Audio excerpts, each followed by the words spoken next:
Assalamualaikum warahmatullahi wabarakatuh. Kami dari kelompok 4 akan mempresentasikan makalah bahasa Indonesia yang berjudul Paragraf dan Kerangka Umum Penulisan Karya Ilmiah.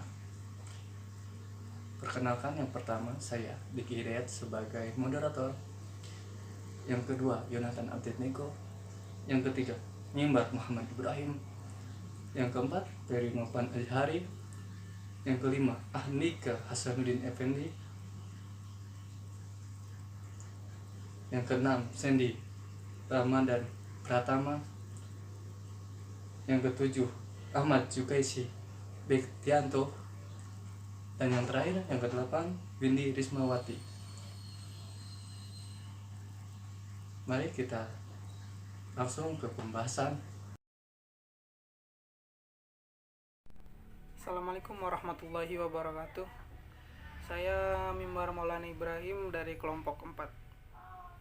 Saya di sini akan sedikit menjelaskan tentang hasil diskusi kami yang berjudul Paragraf dan Kerangka Umum Penulisan Karya Ilmiah. Oke, langsung saja. Yang pertama ada paragraf. Pengertian paragraf. Paragraf adalah seperangkat atau sekelompok kalimat yang tersusun dari satu kalimat pokok dan beberapa kalimat penjelas. Yang dimaksud kalimat pokok adalah suatu kalimat yang berisikan masalah atau kesimpulan dari paragraf itu sendiri. Ciri-ciri paragraf diantaranya sebagai berikut. Pertama, kalimat awalnya terletak agak ke dalam kelima ketukan spasi atau jenis kerangka yang biasa. Kedua, paragraf memakai pikiran utama yang dinyatakan dalam kalimat topik. Ketiga, setiap paragraf memakai sebuah kalimat topik dan juga selebihnya.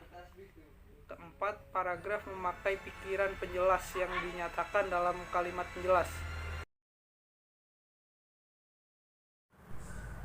Assalamualaikum warahmatullahi wabarakatuh. Perkenalkan, nama saya Windy Rismawati, saya dari kelompok 4.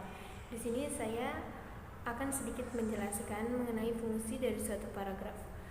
Langsung saja, yang pertama, fungsi suatu paragraf itu mengekspresikan gagasan yang tertulis dengan memberikan bentuk suatu pikiran dan juga perasaan ke dalam suatu kalimat yang tersusun secara logis dan satu kesatuan. Yang kedua, untuk menandai perihal gagasan baru dan karangan yang terdiri beberapa paragraf. Yang ketiga, untuk memudahkan pengorganisasian gagasan bagi yang menulis dan memudahkan pemahaman bagi pembacanya. Yang keempat, untuk memudahkan pengembangan top karangan ke dalam satu pikiran yang lebih kecil. Dan yang terakhir, untuk memudahkan pengendalian variabel, terutama karangan yang terdiri dari beberapa variabel. Assalamualaikum warahmatullahi wabarakatuh. Nama saya Andika Hasanuddin, saya dari kelompok 4. Di sini saya akan menjelaskan tentang kegunaan paragraf. Paragraf bukan berkaitan dengan segi keindahan karangan itu sendiri, tetapi pembagian paragraf ini memiliki beberapa kegunaan sebagai berikut. 1. Sebagai penampung fragmen ide pokok atau gagasan pokok keseluruhan paragraf. 2. Alat untuk memudahkan pembaca memahami jalannya pemikiran si penulis. 3. Penanda bahwa pikiran baru dimulai. 4. Alat bagi pengarang untuk mengembangkan jalannya pikiran secara sistematis. 5. Dalam rangka keseluruhan karangan, paragraf dapat berguna bagi pengantar, transisi, dan penutup. Assalamualaikum warahmatullahi wabarakatuh. Perkenalkan, saya Ahmad Jukaisi Bektianto dari kelompok 4. Ingin mempresentasikan makalah yang berjudul Paragraf dan Kerangka Umum Penulisan Karya Ilmiah. Di sini ada unsur-unsur paragraf. Yang pertama, kalimat topik, transisi, kalimat pengembang, dan kalimat penegas. Lalu yang kedua ada syarat-syarat penggunaan paragraf. Terdiri dari kesatuan, kepaduan, kelengkapan, dan panjang paragraf. Lalu yang terakhir ada jenis-jenis paragraf. Terdiri dari paragraf narasi, deskripsi, eksposisi, argumentasi, dan paragraf persuasi. Syarat-syarat penggunaan paragraf. Yang pertama, kesatuan. Kesatuan paragraf ialah semua kalimat yang membangun paragraf secara bersama-sama menyatakan suatu hal atau suatu tema tertentu. Yang kedua, kepaduan. Kepaduan adalah kekompakan hubungan antara suatu kalimat dan kalimat yang lain yang membentuk suatu paragraf kepaduan yang baik. Yang ketiga adalah kelengkapan. Kelengkapan ialah suatu paragraf yang berisi kalimat-kalimat penjelas yang cukup untuk menunjang kalimat topik. Dan yang terakhir adalah panjang paragraf. Panjang paragraf dalam sebagai tulisan tidak sama, bergantung pada beberapa jauh atau dalamnya suatu bahasa dan tingkat pembaca yang menjadi sasaran. Baik, Assalamualaikum warahmatullahi wabarakatuh. Saya Ferry Novanazari. Saya akan menjelaskan tentang kerangka karya ilmiah. Kerangka karya ilmiah adalah laporan tertulis dan diterbitkan yang memaparkan hasil penelitian atau pengkajian yang dilakukan seseorang atau tim dengan memenuhi kaidah dan etika keilmuan.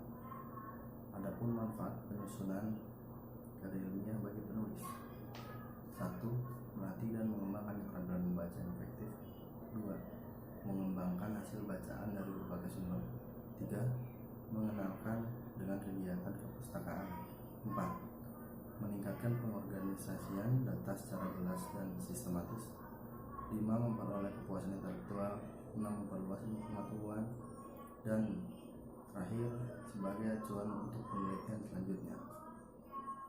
Kemudian, kerangka karangan. Kerangka karangan adalah rencana teratur tentang pembagian dan penyusunan gagasan.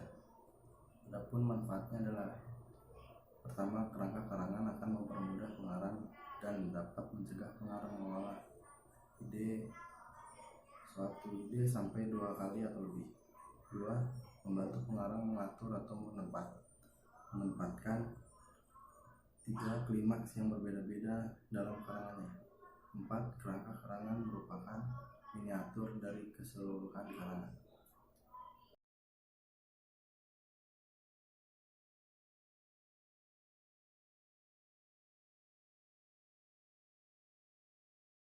Terima kasih kepada teman-teman yang sudah mempresentasikan makalah bahasa Indonesia ini. Semoga makalah ini menambah kita wawasan bagi yang mendengar dan bagi yang kita yang menyampaikan juga. Sekian dari kelompok 4, semoga bermanfaat. Terima kasih. Assalamualaikum warahmatullahi wabarakatuh.